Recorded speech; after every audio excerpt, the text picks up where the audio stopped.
一起做过梦，有一天我们会重逢。4月12日报道，据港媒，艺人佟丽娅近日被拍到独自现身机场，她戴口罩，穿上休闲服，正在赶飞机的路上。不过，在新冠肺炎的阴霾下，佟丽娅在机场突然咳嗽。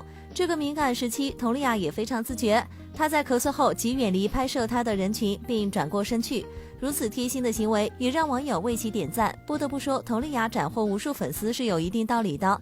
小编觉得，一个明星带来的影响力，别的不说，就算给身边的粉丝们做好一个榜样，粉丝们自然会体会到你所做的价值。这也是作为公众人物应尽的义务，教育好自己的粉丝。对于这样暖心的佟丽娅，你怎么看呢？